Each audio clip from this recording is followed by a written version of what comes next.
Good morning, and welcome. Welcome to the Good News Sunday Show.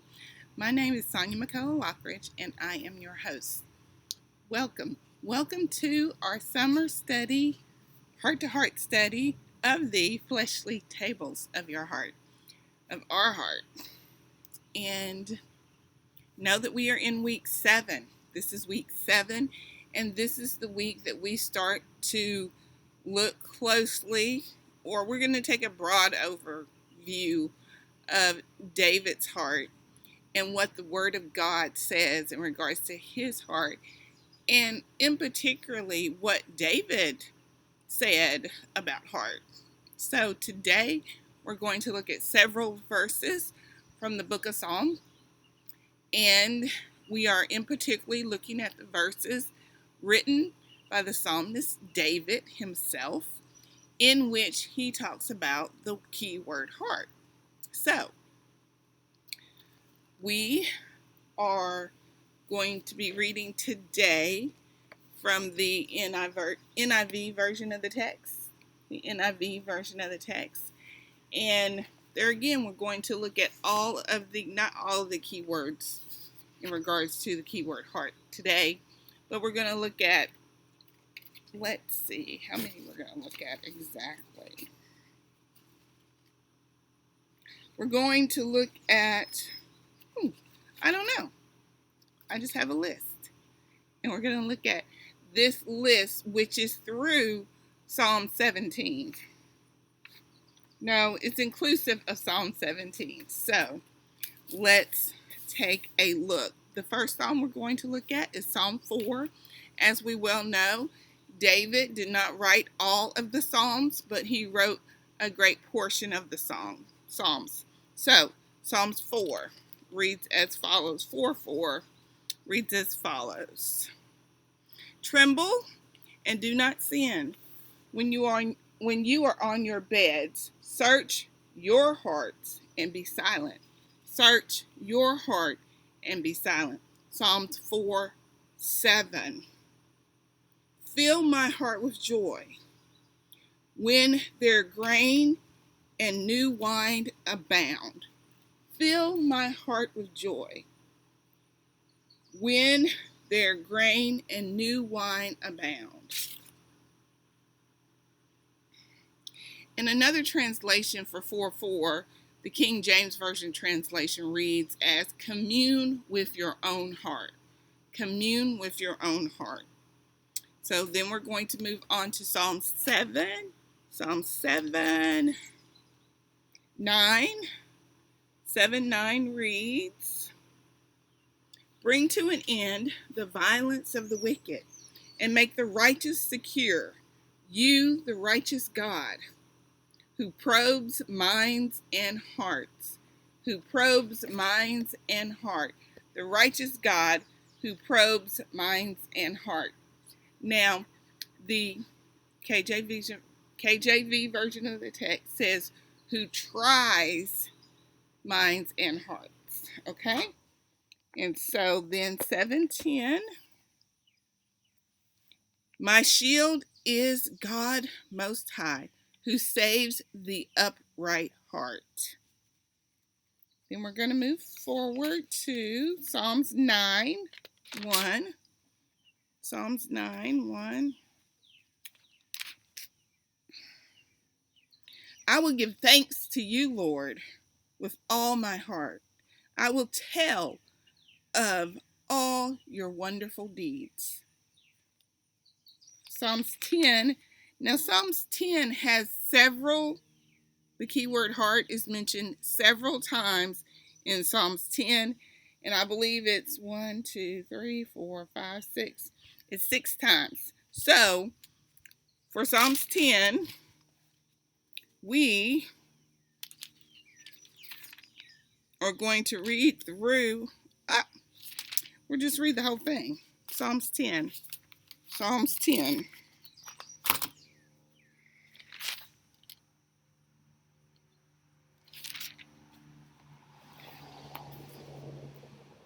Psalms 10. Why, Lord, do you stand far off? Why do you hide yourself in times of trouble? In his arrogance, the wicked man hunts down the weak, who are caught in the schemes as who are caught in the schemes that he devises. He boasts about the cravings of his heart. He blesses the greedy and revels the Lord. In his pride, the wicked man does not seek him. In all his thoughts, there is no room for God. His ways are always prosperous. Your laws are rejected by him. He snares at all his enemies. He says to himself, nothing will ever shake me. He swears, no one will ever do me harm. His mouth is full of lies and threats. Trouble and evil are under his tongue. He lies in wait near the villages. From ambush he murders the innocent. His eyes watch in secret for his victims. Like a lion in cover, he lies in wait. He catches the helpless and drags them off in his net. His victims are crushed. They collapse. They fall under his strength. He says to himself, God will never notice. He covers his face and never sees. Arise, Lord, lift up your hand. O God, do not forget the helpless. Why does the wicked man revel God? Why does he say to himself, he won't call me to account? But you, God, see the trouble of the afflicted. You consider their grief and take it in hand. The victims commit themselves to you. You are the helper of the fatherless. Break the arm of the wicked man. Call the evildoers to account for his wickedness that would not otherwise be found out. The Lord is king forever and ever. The nations will perish from his land. You, Lord, hear the desire of the afflicted. You encourage them and you listen to their cry, defending the fatherless and the oppressed, so that mere earthly mortals will never again strike terror. That was all of Psalms 10. And the keyword heart was mentioned in Psalms 10:3. He boasts about the cravings of his heart. In Psalms 10:6, he says to himself, nothing will ever shake me. He swears no one will ever do me harm. Okay, so I didn't see it. I didn't see heart there. Okay. Oh, we'll have to check that out later. It seems that I may have noted there may be some errors there. Let me take coffee. Let me drink some coffee. Nevertheless,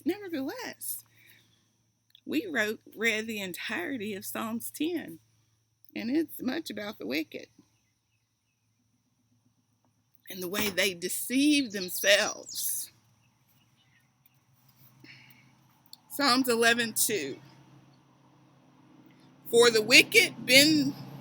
We'll wait for the car to pass. Psalms 11:2. For look, the wicked bend their bows.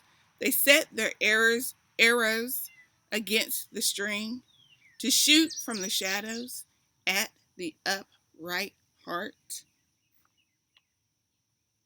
Psalms 12:2. Everyone lies to their neighbor. They flatter with their lips, but harbor deception in their hearts. Psalms 13:5. But I trust in your unfailing love. My heart rejoices in your salvation. I will sing the Lord's praise, for he has been good to me. Psalms 14:1. The fool says in his heart, there is no God.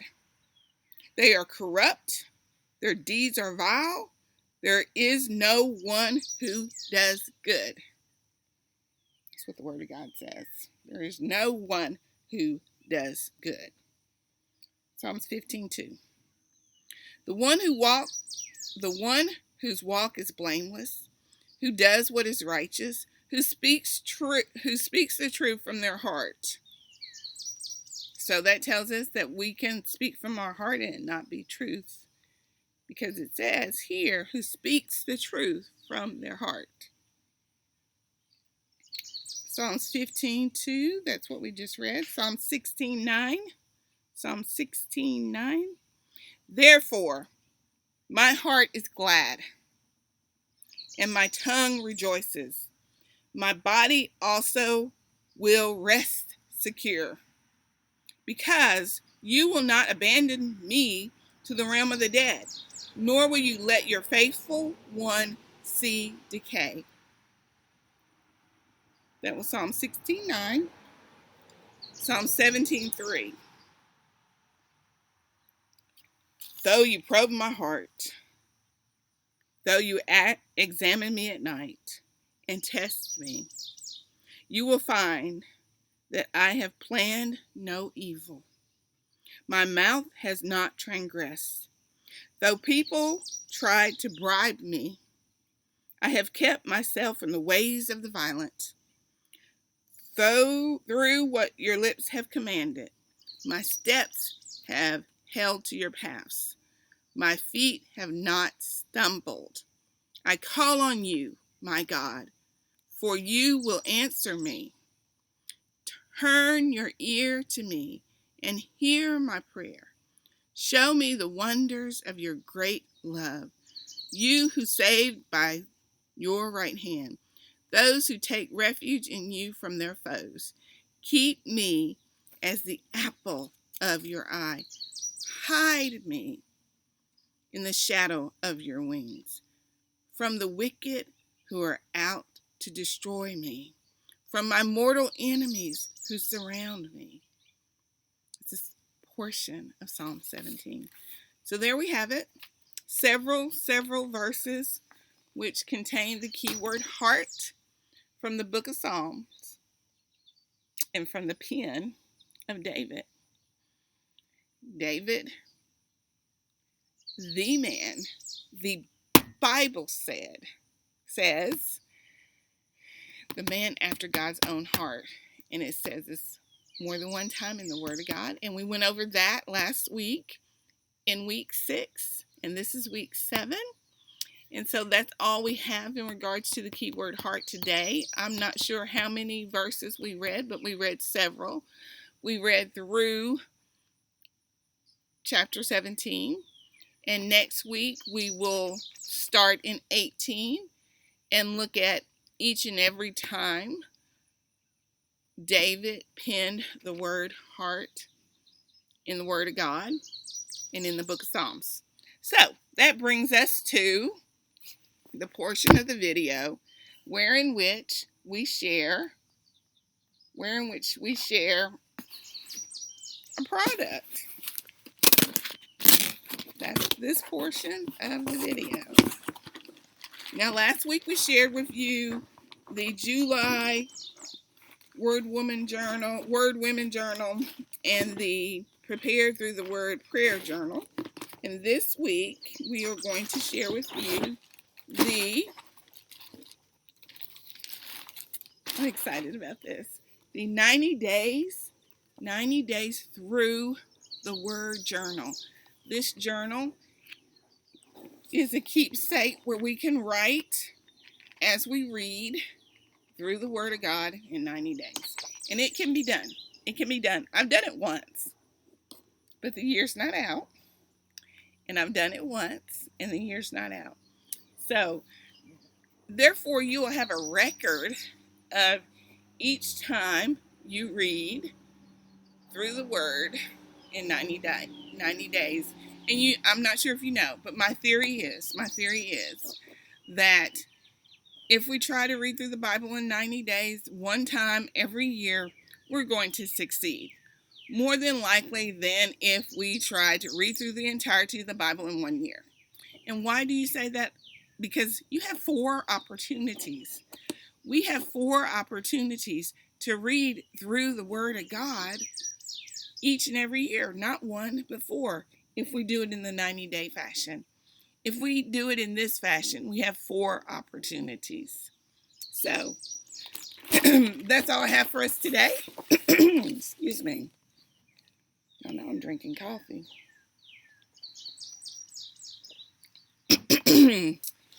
That's all I have for us today. This is Sonia McCullough Lockridge signing out for the Good News Sunday Show, Keyword Bible Studies, the Daily Keyword, the one and only Jesus.com, SeamlessSouthernStyle.com, and the Gap Prayer Band. And it's like I always say, we don't have as much time, but we still have time. We still have time to lean into His Word and align this, our one life, with His Word. This is Sonia signing out. Have a great day in the Lord. Thank you.